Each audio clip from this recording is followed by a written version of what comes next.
Welcome back. So in today's video I will be taking you through a couple of different joining methods that you're going to need for joining your motifs together. What you need for joining is you'll need the yarn needles. Get yourself a nice good one that you can thread easily.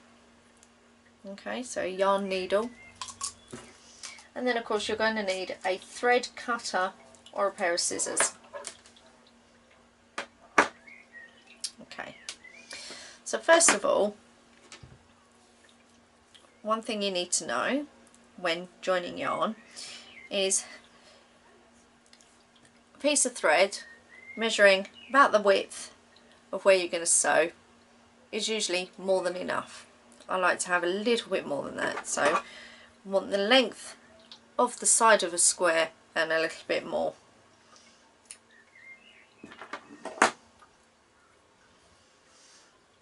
I'm now going to thread my needle as you would. You don't need to tie a knot in the end because you can weave that in later. So the first method I'm going to show you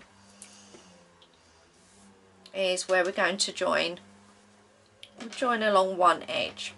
As you can see, I haven't sewn the ends in. And we're going to be joining looking at the reverse of our work. So we need our two pieces with right side facing. So this is our right side, this is our wrong side. So we need right side facing.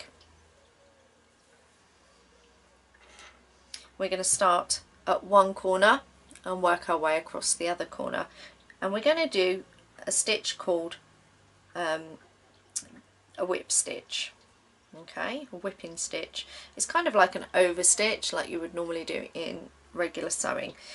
Now what we're actually going to do is we're going to pick up what will be the back loop of our double crochet. So if I just zoom that in so that you can see easily. So I'll just separate those for a minute,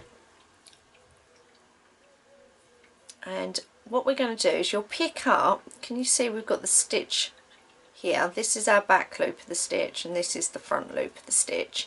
The back loop is at the back of the work, so we need to pick up the back loop of the square furthest away from us, and then on the square nearest to us we're going to pick up the back loop again, but the back loop this time is the one nearest me.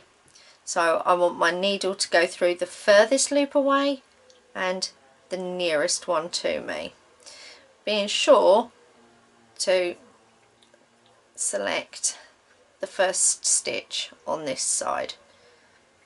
So that's one, and that's my other one. So can you see we picked up the back loop of the back square and the back loop of the square at the front. And all we're going to do is we'll leave a little tail this side so that we can weave it in later. And now I'm just going to jump over the work and pick up the two back loops again. Alright.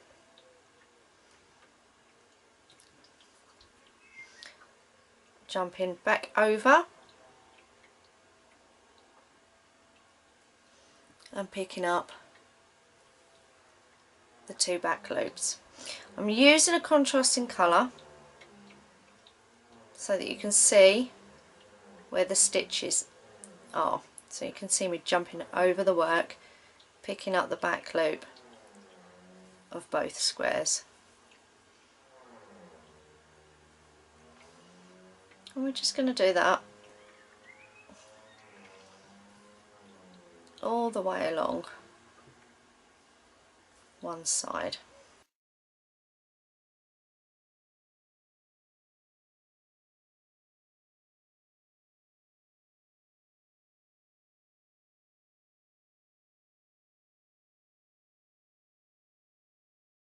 to go along.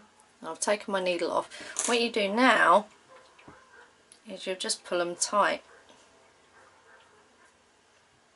You see how they disappear when you pull them tight into the work. Now if we turn it over to the front, you can see the row of purple between the two pieces of white. So obviously you would normally use the same colour as your border. I wanted to show you that so that we could see the difference in the stitches. So that's one way to join your work together. We're going to do it again. We're going to join this one on. This time we're going to join through the whole of the stitch so that you can see the difference between using the back loops and then the whole of the loops. So I'll just get myself another piece of thread. Again, I'm going to do it about the same sort of length. The reason I pick it about that length is so that I've got enough to weave in. Okay, so what you would then do is weave your ends in on the reverse of the work. So we thread our needle. We don't need to do a knot. Okay, so what we're going to do now is we still need to hold them right sides together. And this time we're going to go all the way through the stitch. So we're picking up the front loop and the back loop.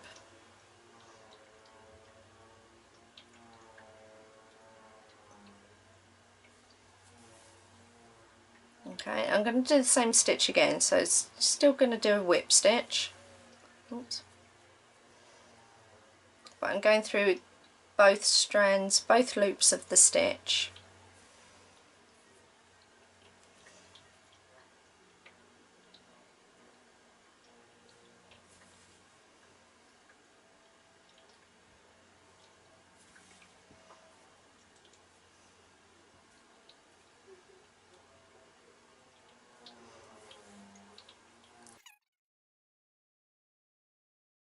So all I'm doing is I'm taking this through the border round.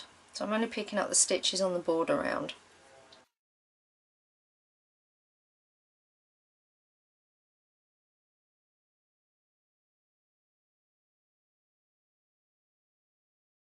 See where my stitch is? Just give it a little tug to pull them tight.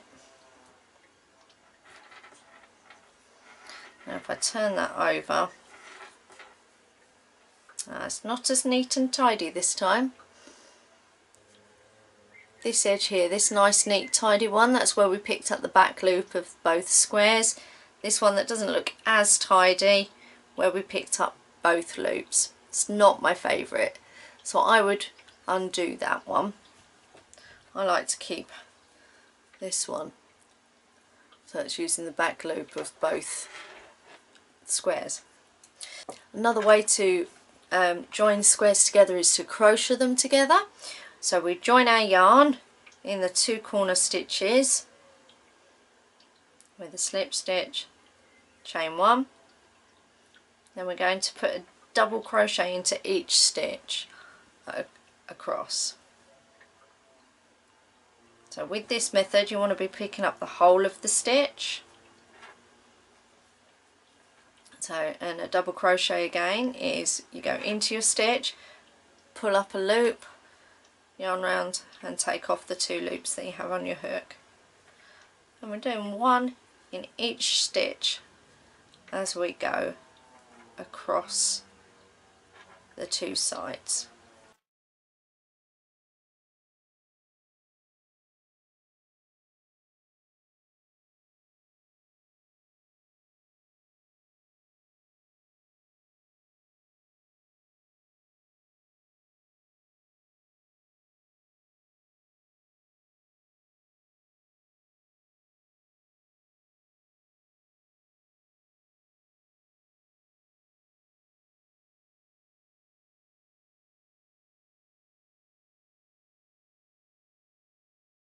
So what we have here, if we look at this side, now that we open it up, you'll see that we have a row of double crochet it will feel ridged because of the join. So that's on the reverse of our work. Okay, if we turn it over onto the front, you can see the purple between the two squares. If you wanted to have the ridge on the front, you would then obviously have crochet both pieces back to back like that, and you would crochet along the front instead. So it's another way of joining. There's one final method of joining that I want to show you. It's called the ladder stitch, or otherwise known as the mattress stitch. Ladder stitch. What you do with the ladder stitch is you will pick up, so with the ladder stitch you'll pick up 2 strands of the stitch from your first piece,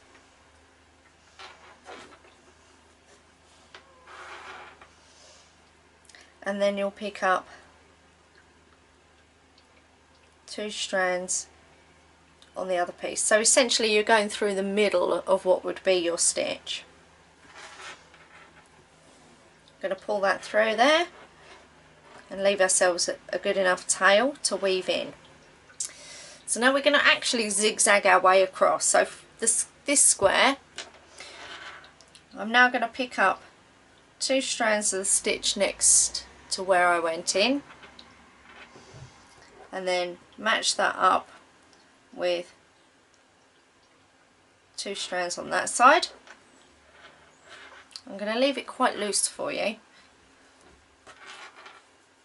so you can see the way that the thread moves through the work.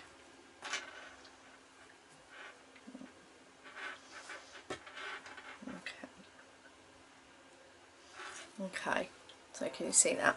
We're now going to go to our next stitch. So I'm going to pick up, going up through the middle of the double crochet with my needle, 2 strands on this side, 2 strands on that side,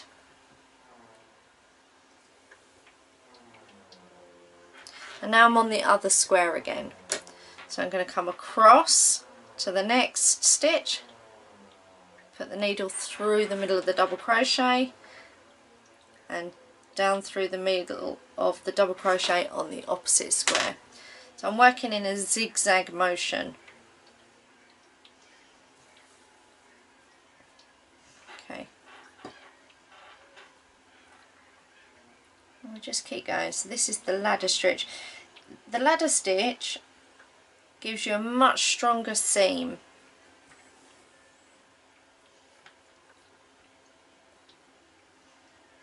So jump to your next stitch over, make sure you've got 2 of the strands through the double crochet over onto the other square, then to the next stitch, go up through the middle, jump to the other side. So you see we're working in a zigzag. So we started here and we've gone through, across, through and across, through and across. So we just keep repeating that as we work our way across the square.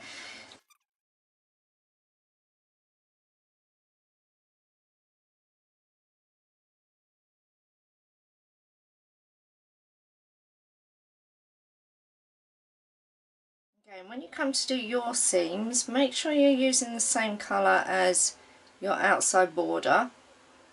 The only reason I'm using a different colour is so that you can see it. Right, I'm going to stop that there.